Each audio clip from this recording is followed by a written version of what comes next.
혹시 읽어보신 분 계시나요? 조창인 씨가 쓴 건데, 부부가 살다가 이혼을 당한 호라비로서 10살짜리 아들을 데리고 사는 휴먼 스토리입니다. 10살 먹은 아들이 백혈병에 걸려 죽어가게 되죠.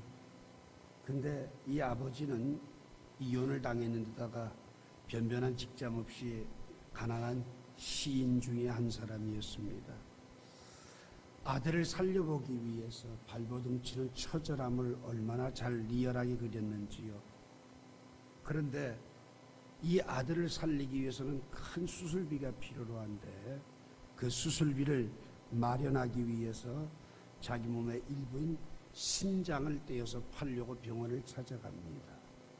그런데 웬일입니까? 이 아버지는 간암이라는 검사 과정에서의 판정을 받게 되고 결국 신장은 암 전이로 말미암아 뗄 수가 없게 됩니다.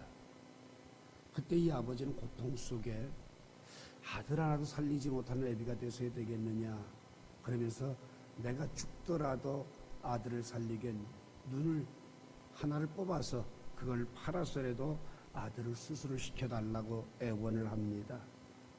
그래서 그 눈을 뽑고 아들을 살리고 아버지는 암으로 말미암아 죽는 것으로 소설은 끝이 나게 됩니다. 많은 분들이 모성애에 대해서 참 강하다 이렇게 얘기를 하지만 그 이상 강렬한 부성애를 그리고 있는 소설이 바로 가시고기입니다. 인간의 사랑 참 때로는 고귀합니다. 하지만 하나님의 사랑은 그보다 더 표현할 수 없을 정도로 크다는 사실입니다. 하나님의 사랑을 어찌 사람이 무슨 글로 표현을 하겠고 말로 표현할 수 있겠습니까? 우리가 불렀던 찬송 그대로 하늘을 두루마리 삼고 바다를 먹물로 삼아도 다 기록할 수 없을 것입니다. 정말 하나님의 사랑은 어떻게도 표현할 수 있는 방법 없기 때문에 하찮은 인간의 부성애에다가 빗대어서 설명을 하게 됩니다. 이 호세아서는 전체 호세아가 9편의 메시지를 전하는 설교가 기록이 됩니다. 오늘 여러분께 함께 읽는 이 말씀은 호세아의 7번째 선포하는 메시지입니다.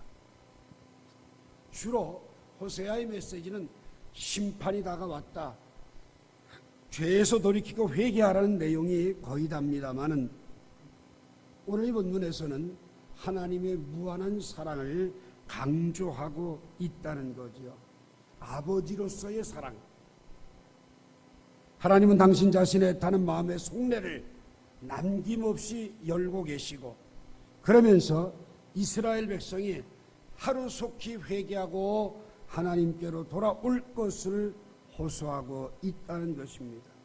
오늘 여러분과 제가 이 본문 말씀을 통해서 하나님의 사랑을 다시 한번 깨닫고, 그리고 하나님 보시기에 정말 아름다운 믿음의 자녀들이 되기를 주님의 이름으로 소원합니다. 제일 첫 번째 1절 보게 되면 이스라엘이 어렸을 때에 내가 사랑하여 내 아들을 애굽에서 불러냈거늘, 이렇게 얘기합니다. 자, 여러분, 어렸을 때 여러분과 제가 어머니의 태 속에 조직이 되기 전부터 내가 너를 알았고 지명하여 불렀다고 이야기합니다. 하나님이 나를 택한 것이 내가 어렸을 때 택하셨다라고 얘기를 해요. 에스겔 16장 22절에 보면 벌거벗은 몸 피투성이었을 때 적신의 상태에서부터 택하셨고 또한 우리를 자녀 삼아 주셨다라고 하는 사실입니다. 에스겔 23장 3절 보면 이 어렸을 때 택한 받은 이스라엘 민족이 어렸을 때부터 죄를 져요. 고린도서 13장 11절 말씀처럼 어렸을 때는 말하는 것이 어린아이 같고 행동하는 것이 어린아이와 같지만 기다리시면서 그가 장성하면 좀 변하겠지, 달라지겠지, 어린아이의 일을 버리겠지 기대하는데도 불구하고 그렇지 못했다라고 하는. 갈라디아 4장 3절에 보면 사도 바울은 자기는 어렸을 때의 초등학문을 굉장히 종로로 됐는데 그 초등학문이 뭐냐? 밑에 관주를 보게 되면 스토이 철학이라든지 아니면 옛날의 운명론이라든지 우주관 같은 것들을 굉장히 높이 여겼고 그게 최고의 학문인 줄 알았는데 예수님 만나고 나니까 그건 아무것도 아니더라는 고백을 합니다. 더 신기한 건요, 잠언 29장 21절 말씀처럼 종을요 어릴 때부터 곱게 양육을 하게 되면 나중에 커서는 자식인 척한다고요. 오늘 여러분과 제가 그런 모습은 아닌지, 너무 어렸을 때 나를 택해 불러서 사랑해 주셨더니 이제는 자기가 주인인 양 착각하고 교만하게 살아가고 있지는 않은지 되돌아보아야 될 것입니다. 그럼에도 불구하고 하나님은 나를 사랑하셔서 내 아들이라고 표현하고 계신다는 겁니다.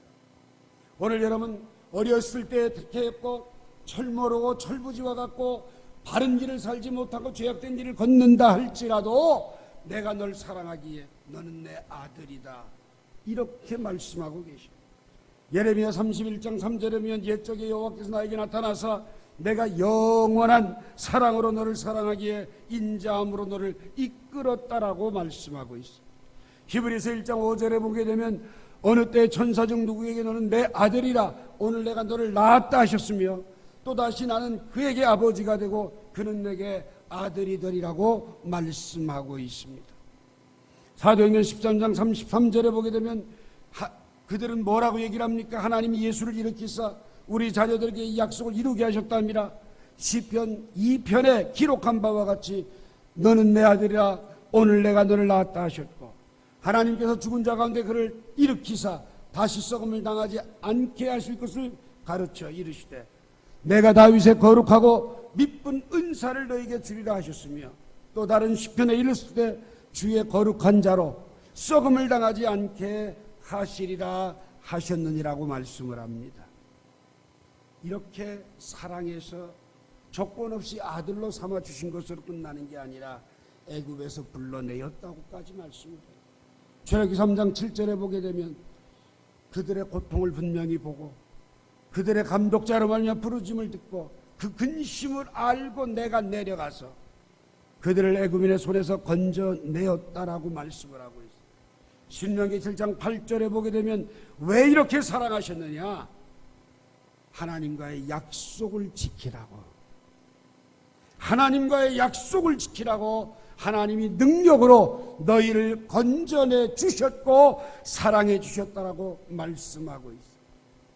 예레미야 2장 2절에 보게 되면 가서 예루살렘에게 외칠지니라 여호와께서 이와 같이 말씀하시기를 내가 너를 위하여 내 청년의 때 인애와 내 신혼의 때 사랑을 기억하노니 곧 씨 뿌리지 못하는 땅 그 광야에서 나를 따랐음이라고. 여러분, 신혼 때 첫사랑을 잊지 않고 살아간다면 그 사람은 행복한 결혼 생활을 할 수 있습니다. 청년의 때에 첫사랑을 기억하며 살아간다면 그 사람은 행복한 삶을 영위할 수 있습니다.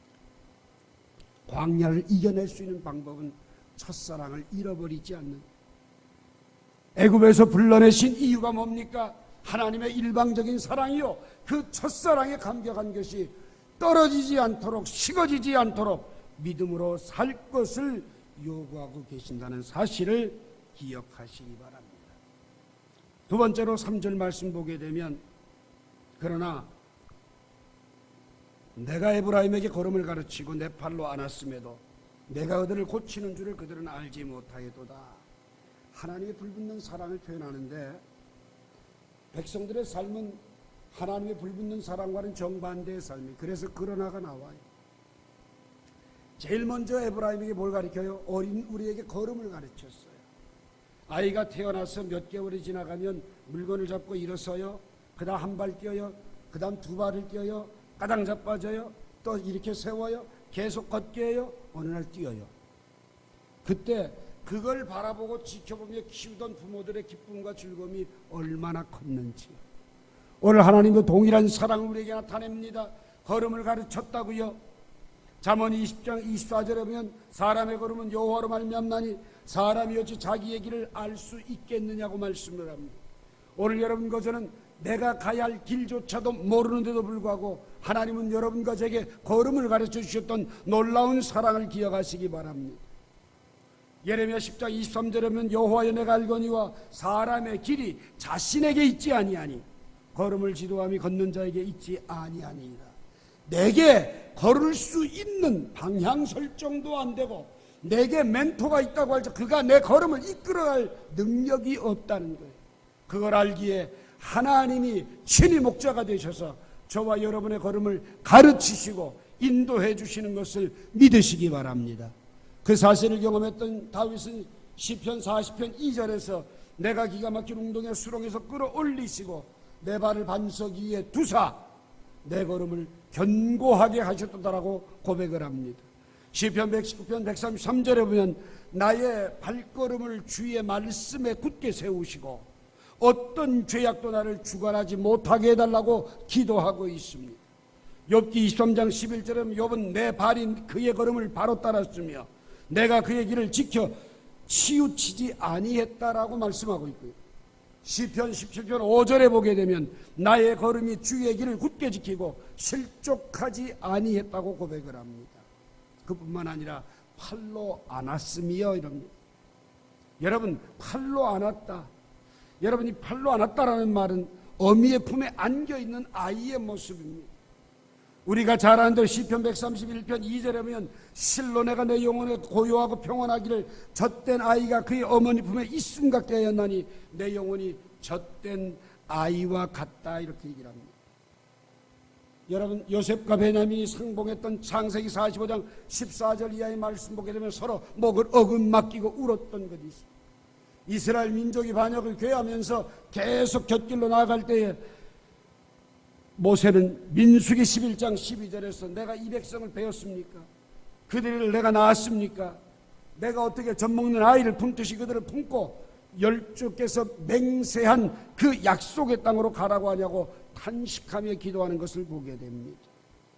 여러분 탕자가 하늘과 아버지께 죄를 얻었고 다시 아비의 집으로 힘없이 돌아올 때에 누가복음 15장 20절에 보니까 아직 거리가 먼데 아버지가 그를 보고 측은히 여겨 달려가 목을 안고 입을 맞추었다고 얘기했습니다. 이게 바로 아버지의 사랑입니다. 삭개오는 누가복음 19장 5절에 보니까 예수를 좀 보고 싶어서 뽕나무에 올라갔는데 그 돌감난 나무에 올라가 있는 삭개오를 먼저 쳐다보시고 삭개오야 내려오라 오늘 내가 내 집에 유하여야 되겠다. 먼저 품어주셨던 예수님이라고 하는 사실입니다. 왜 그랬을까요? 고치시기 위해서. 여러분과 저를 고치시기 위해서. 욥기 5장 18절에 보면 하나님은 아프게 하시다가 싸매시며 상하게 하시다가 거기에 손으로 곤치시나니 6가지 환난에서 나를 구원하시며 7가지 환난이라도 그 재앙이 내게 미치지 않게 하시며 기근 때의 죽음에서 전쟁 때의 칼의 위협에서 너를 구원하실 터인즉이라고 말씀하고 있습니다. 시편 103편 3절에면 그가 내 모든 죄악을 사하시며 내 모든 병을 고치시며라고 말씀. 시편 107편 20절에 보면 그가 그의 말씀을 보내어 그들을 고치시고 위험한 지경에서 건지시는 도다라고 말씀하고 있습니다. 마태복음 4장 23절은 예수님께서 이 땅에 오신 3가지 일입니다. 두루다니사 회당에서 가르치셨습니다. 천국 복음을 전파하셨습니다. 각색 모든 병든 자를 고치셨습니다. 오늘 그 위대한 사역을 주님은 여러분과 제게 맡기시고 고치시는 하나님, 치료의 하나님을 전파하기를 소망하고 계십니다. 출애굽기 15장 26절에 보면 나는 너희를 치료하는 하나님이다라고 말씀하고 있습니다. 창세기 20장 17절 말씀에 보게 되면 아브라함이 잘못하여서 아비멜렉이 그의 아내 사라와 함께 동침하려고 할 때 하나님께서 그 길을 막으시고 그 아비멜렉의 집에 태문을 닫아 아이를 갖지 못할 때 아브라함이 그들을 위해 기도한 결과 그 모든 태를 열어주시고 그 가정에 생명을 허락하신 사건도 있습니다. 전도 3장 3절에 죽일 때가 있고 치료할 때가 있습니다. 헐 때가 있고 세울 때가 있다고 말씀합니다. 11절에 보면 하나님이 모든 것을 지키시되 때를 따라 아름답게 하셨고 또 사람들에게는 영혼을 사모하는 마음을 주셨느니라.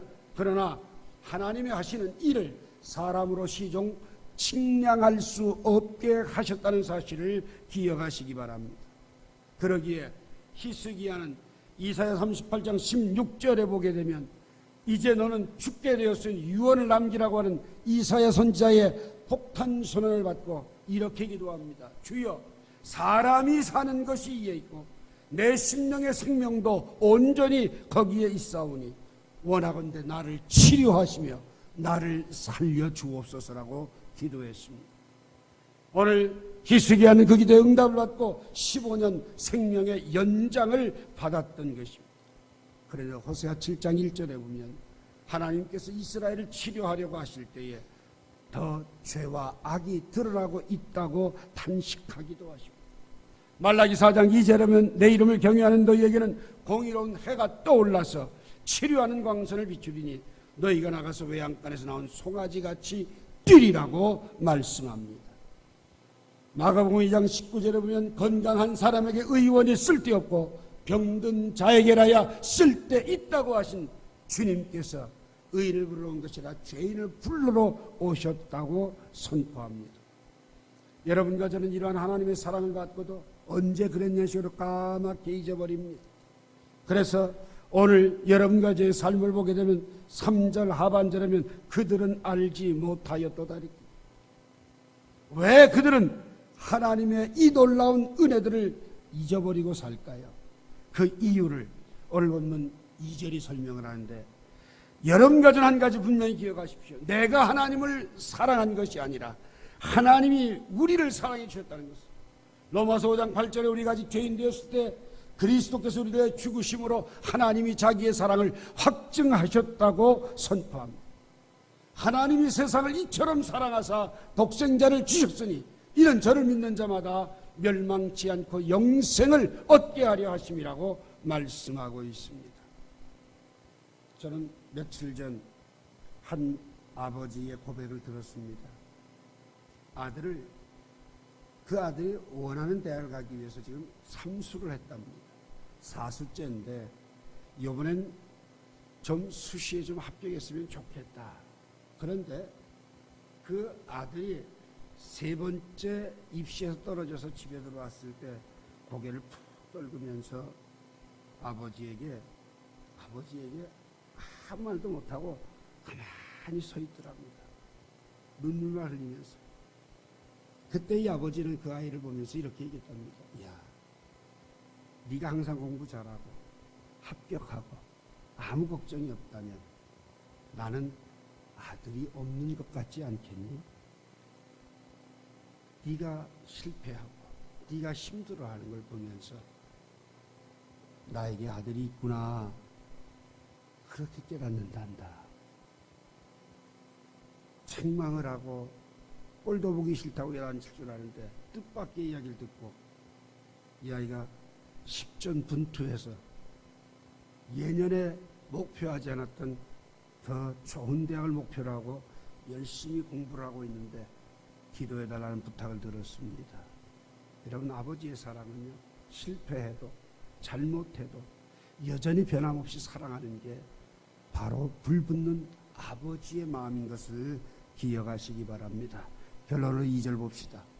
선지자들이 그들을 부를수록 그들은 점점 멀리하고 바알들에게 제사하며 아로새긴 우상 앞에서 분향하였느니라. 하나님은 자기의 백성들을 사랑하시면서 한 가지 방법을 사용합니다. 세우신 선지자들을 통해 그들을 부르십니다. 지금 이 시대는 하나님이 저를 통해서 여러분들을 부르시고 여러분들의 가야 할 길들을 인도하고 여러분들에게 명령하신다는 사실을 기억을 하십시오. 그때 하나님 부르실 때에 창세기 22장 1절처럼 아브라함아 예 제가 여기 있나이다라고 대답할 수 있는 반응하는 성도들이 되셔야 합니다. 출애굽기 3장 4절에 보니까 떨기나무 불꽃 가운데서 모세야 모세야 부를 때 주여 제가 여기 있나이다라고 반응하는 모세 같은 사람이 되어야 합니다. 사무엘처럼 사무엘상 3장 4절에 보니까 사무엘아 사무엘아 부르니까 제가 여기 있나이다라고 반응하는 사람들이 되셔야 합니다. 이사야 45장 3절에면 내가 흑암 중에 보아와 은밀한 곳에 숨은 재물을 주어 내 이름을 부르는 자가 나 여호와 이스라엘의 하나님인 줄 내가 알게 하리라고 말씀하고 있습니다. 이사야 49장 1절에 보니까 백성들아 귀를 기울이라 태에서부터 너를 부르셨고 내 어머니 복중에서 내 이름을 기억했다고 말씀을 합니다. 욥기 13장 22절이면 주는 나를 부르소서 내가 대답하리이다. 혹 내가 말씀하게 하옵소서 주는 내게 대답하옵소서라고 절규하고 있는 것을 보게 됩니다.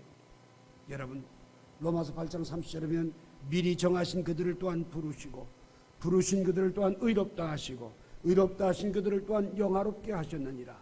내 안에 착한 일을 시작하신 그분이 그리스도 예수의 날까지 빌립보서 1장 6절 말씀처럼 완벽하게 이루시는 그 부르심 앞에 반응하고 응답하고 설 수 있는 하나님의 자녀들이 되기를 주의 이름으로 축원합니다. 그런데 점점 멀리했다고 그래요. 부르심 앞에 점점 멀리했다. 여러분 여기에 점점 멀리라는 점점이란 말은요 가장 조그만한 데서부터 빗나가기 시작하는 애시당초 확 돌아서는 것이 아니라 살짝 빗나가는 것이 점점 멀어지는 거예요. 솔로몬을 보세요. 열왕기상 3장 1절에 보니까 솔로몬이 하나님의 사랑을 받고 전에도 후에도 그와 같은 자 없게 하시는 부귀영화를 누렸고 뛰어난 학문을 가지고 지혜와 총명을 얻던 솔로몬이 어디서부터 무너져요? 애굽 여자와 함께 결혼해서부터 무너지죠. 결혼 잘못하는 것이 멀리 가는 첩경이 돼버리고만.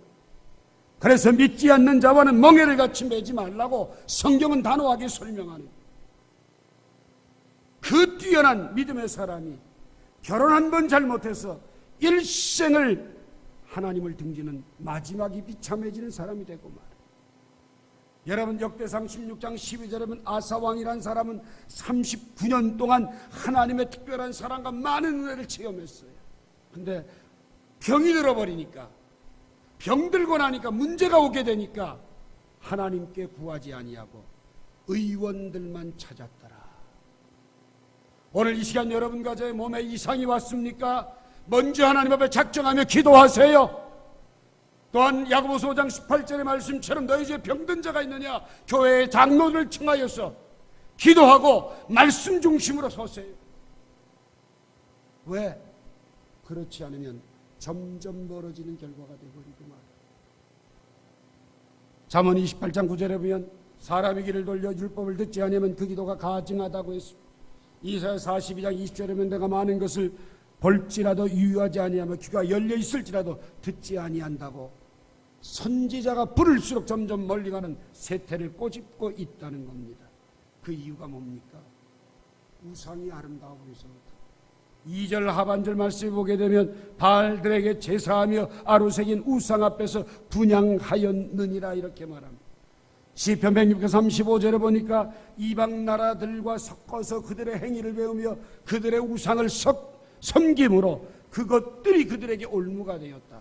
여러분 믿지 않는 사람과 함께해서 복음의 영향력을 가지고 그리스도 앞으로 이끌어내면 괜찮은데 오늘 여러분과 저는요 내가 영향력을 미치는 게 아니라 그 환경과 분위기에 끌려가서 무너져버리고 결국 내게 올무가 되는 삶을 살아가고 있다라는 겁니다. 이사야 10장 10절에 보면 내 손이 이미 우상을 섬기는 나라들에 미쳤나니 그들이 조각한 신상들이 예루살렘과 사마리아의 신상들보다 뛰어났다라고 표현하고 있어요. 그 결과 18절에 보니까 모든 숲과 기름진 밭의 영광이 싹 다 소멸되고 병자가 점점 쇠약하여 간다고 말씀하고 있습니다. 그래서 스가랴 1장 4절에 보면 너희 조상들을 본받지 말라.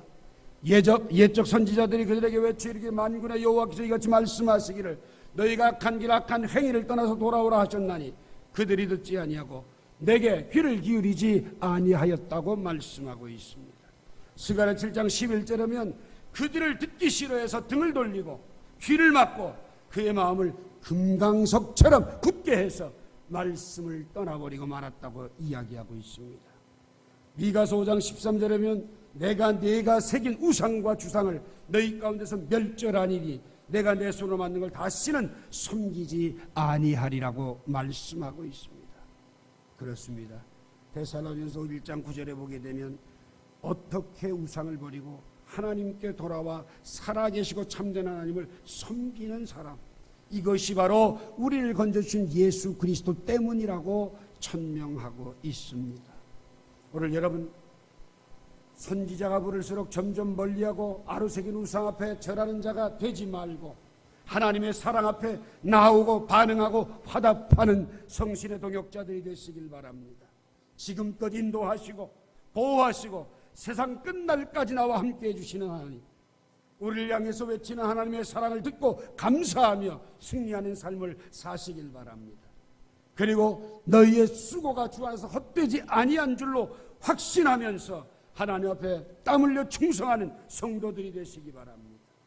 세례 요한이 광야에 외치는 자의 소리가 된 것처럼 복음의 나팔수가 되어져서 불붙는 하나님의 사랑을 마땅히 전파하고 자랑하고 높이는 믿음의 역사가 우리 안에 있기를 바랍니다.